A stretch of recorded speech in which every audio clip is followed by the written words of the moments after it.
Years ago, a man met me on one of our campuses. His body was full of tattoos. He narrated his story. He had a very painful childhood, seeing his mother and his father constantly abusing each other physically, emotionally, every way, and abusing him in turn. So he escaped into drugs, hardcore drugs. He took them heavily until one day he was caught by the police, thrashed in a jail cell because they assumed he was selling drugs. When he came out, he felt such an immense sense of shame at what had happened to him. He was sharing that his girlfriend left him in favor of someone else. He decided it was enough. So he went to rehab. In the rehab, he spent nearly 6 months. When he came out free of his addiction to drugs, but noticed something strange.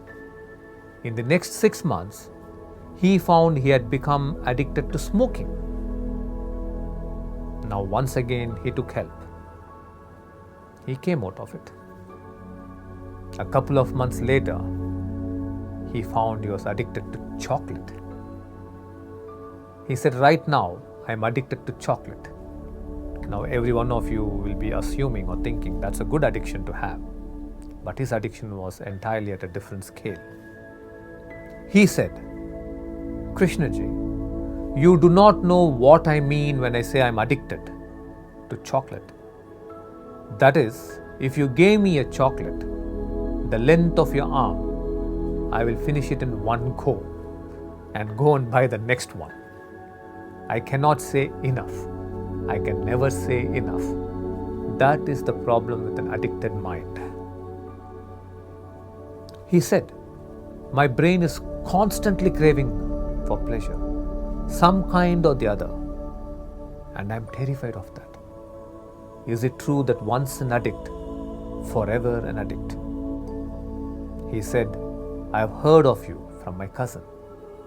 I have come to you seeking liberation. Can you help me?" His authenticity and his sincere effort moved me, touched me. Over the next few days, I led him into experience after experience, insight after insight of what it means to let go and live free of emotional turmoil. He came back again.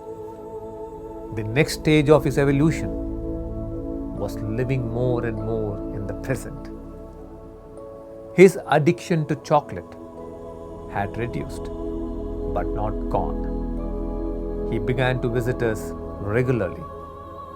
He was almost a visitor with us every 6 months. Then when he came back again for the 3rd time, I gave him a powerful Diksha. After the Diksha, he had a very powerful God experience, or an experience with the universal intelligence.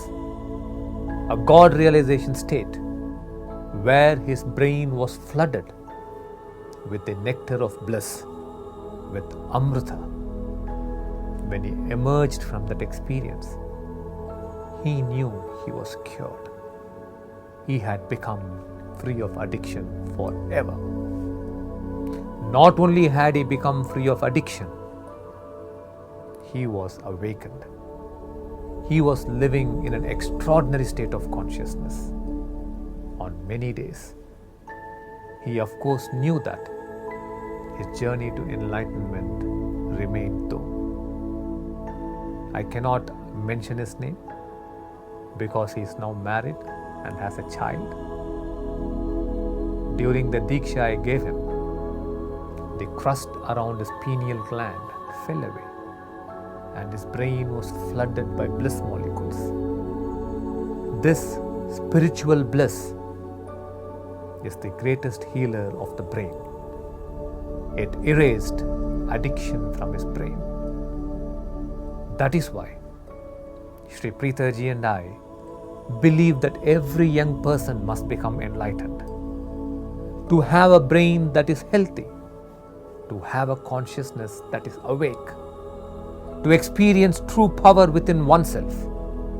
You must become enlightened at a very young age. Enlightenment is not only for addicts. Don't mistake me.